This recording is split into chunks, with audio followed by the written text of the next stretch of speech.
Hello बच्चों, welcome to my channel. आज के इस वीडियो में हम प्रश्नावली 3.1 का प्रश्न नंबर 2 के सभी क्वेश्चन सॉल्व करेंगे। इसमें 3 क्वेश्चन है, क्वेश्चन नंबर 1, 2 एंड 3। ठीक है, तो देखिए आपका क्वेश्चन क्या है। अनुपातों A1/A2, B1/B2 और C1/C2 की तुलना कर ज्ञात कीजिए कि निम्न रेखीय समीकरण यानी कि निम्न समीकरण युग्म द्वारा निरूपित रेखाएं एक बिंदु पर प्रतिच्छेद करती हैं या समांतर हैं अथवा समपाती हैं। ठीक है, आपको 3 क्वेश्चन दिया है। इसमें A1/A2, B1/B2, C1/C2 का मान निकालना है और बताना है कि इन दोनों का जो यानी कि ये जो समीकरण है इन दोनों का जो ग्राफ होगा वो प्रतिच्छेद करेगा या समांतर होगा या समपाती होगा। ठीक है, तो चलिए हम करते हैं। देखिए सबसे पहले आप हल में लिखेंगे। सबसे पहले जो समीकरण दिया है उसको समीकरण नंबर 1 मान लेंगे, इसे समीकरण नंबर 2 मान लेंगे। उसके बाद से दिए गए रैखिक समीकरण का A1x + B1y + C1 = 0 और A2x + B2y + C2 = 0 से तुलना करने पर A1 B1 C1 A2 B2 C2 का मान निकालने के लिए जो A1 वाला दिया है, ये वाला जो है समीकरण, इसको मैं पहले वाले समीकरण से तुलना करूंगा और सेकंड वाले को सेकंड वाले से तुलना करके मैं A1 B1 C1 A2 B2 C2 का मान निकालूंगा। देखिए कैसे।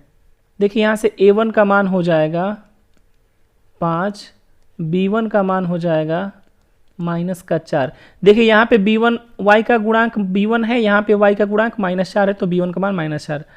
C1 का मान हो जाएगा आपका 8 हो जाएगा। यहाँ पे C1 अचर पद है, यहाँ पे 8 अचर पद है। ठीक है, अब देखिए इसी प्रकार आपका A2 का मान हो जाएगा 7 और B2 का मान आपका हो जाएगा 6 और C2 का आपका मान हो जाएगा -9। ठीक है, अब हम क्या करेंगे। देखिए A1 B1 C1 A2 B2 C2 मिल गए, तो अब हम A1/A2 B1/B2 C1/C2 निकालेंगे। तो देखिए A1/A2 निकालता हूँ। A1/A2 5/7,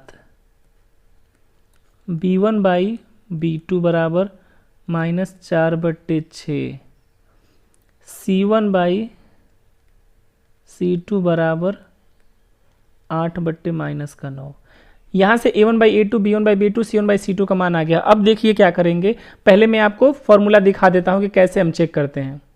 देखिए मैंने प्रश्नावली 3.1 का जो परिचय और उदाहरण वाला वीडियो बनाया है उसमें मैंने डिटेल में पढ़ाया था कि जब दो रैखिक समीकरण दिए हों यानी कि एक रैखिक समीकरण युग्म दिया हो, 2 चर वाले रैखिक समीकरण युग्म, तो बिना ग्राफ बनाए यानी कि A1/A2 B1/B2 C1/C2 का मान निकाल करके हम बता सकते हैं कि दोनों का बिहेवियर कैसा होगा यानी कि दोनों का ग्राफ कैसा होगा। देखिए अगर A1/A2 not equal to B1/B2 आता है तो रेखा दोनों रेखा एक दूसरे को प्रतिच्छेद करती हैं किसी एक बिंदु पर। ठीक है, और उसका अद्वितीय हल होता है, एक हल होता है। ठीक है, तो इस रेखा को कहेंगे प्रतिच्छेदी रेखा युग्म। अगर A1/A2 B1/B2 के बराबर हो जाए और C1/C2 के भी बराबर हो जाए तो बोलेंगे समपाती रेखा युग्म यानी कि दोनों समीकरण की रेखाएं एक दूसरे पर स्थित हैं। ठीक है, तीसरा कंडीशन ये था A1/A2 equal to B1/B2 not equal to C1/C2 हो जाए तो दोनों रेखाएं समांतर हो जाती हैं और दोनों रेखाएं समांतर होने का मतलब एक भी हल नहीं होगा इस समीकरण का।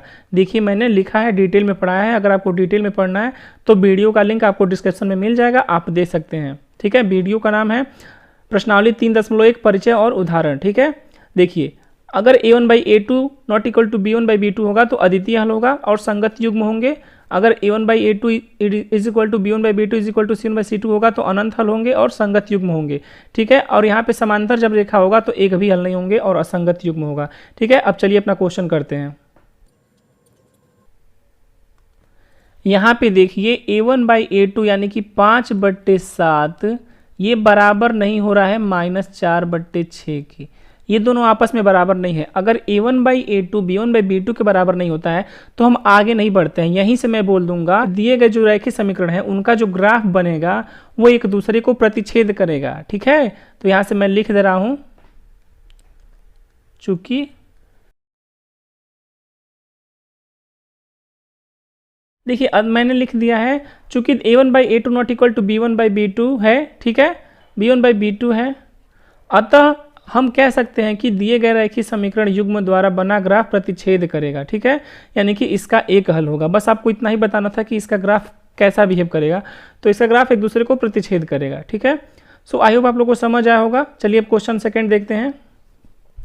देखिए जो सेकंड क्वेश्चन है यहाँ भी हमें 2 समीकरण दिए हुए हैं। ठीक है, और इसमें भी हम वही करेंगे। ठीक है, सबसे पहले हम क्या करेंगे कि दिए गए समीकरण का इससे और इससे तुलना करेंगे। A1 B1 C1 का मान निकालेंगे। तो देखिए A1 का मान आपका आ जाएगा 9, देखिए पहले समीकरण का, देखिए पहला ये जो है a1x b1y प्लस c1, इसका पहले समीकरण से तुलना करेंगे, सेकंड वाले का दूसरे से। b1 का मान आपका आ जाएगा 3, c1 का आपका मान आ जाएगा 12, ठीक है। अब देखिए a2 का मान आपका आ जाएगा 18, b2 का मान आपका आ जाएगा 6 और c2 का आपका मान आ जाएगा 24, ठीक है। अब देखिए अब हम क्या करेंगे, अब हम अनुपात निकालेंगे, यानी कि a1 by a2, a1 by a2 9/18, यानी कि ये 1/2 हो जाएगा, ठीक है। b1 बाई b2 देखिए 3/6, यानी कि ये 1/2 हो जाएगा, 3 से 6 कट जाएगा। तीसरा है c1 बाई c2 12/24, ये भी 12 दूना 24, ये भी 1/2 होगा।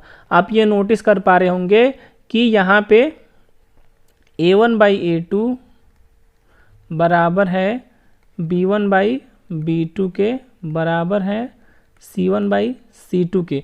अतः जब तीनों बराबर हो जाते हैं तो जो दोनों समीकरण दिए हैं उनका जो ग्राफ होगा, उनके द्वारा निरूपित जो रेखा होगा वो एक दूसरे पर स्थित होगा, यानी कि संपाती रेखा युग्म होगा।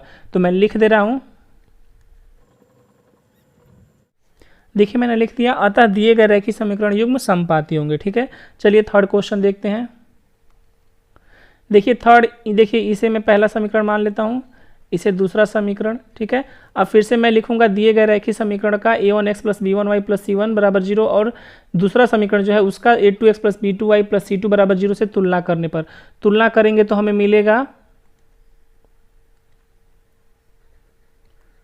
a1 का मान मिलेगा 6, b1 का मान -3, c1 का मान 10 मिल जाएगा, ठीक है। a2 का मान हमें मिल जाएगा 2, b2 का मान हमें मिल जाएगा -1 और c2 का मान हमें मिल जाएगा 9। अब यहाँ पे हम क्या करेंगे, अनुपात निकालेंगे, a1 बाई a2, ये देखिए 6/2, ठीक है।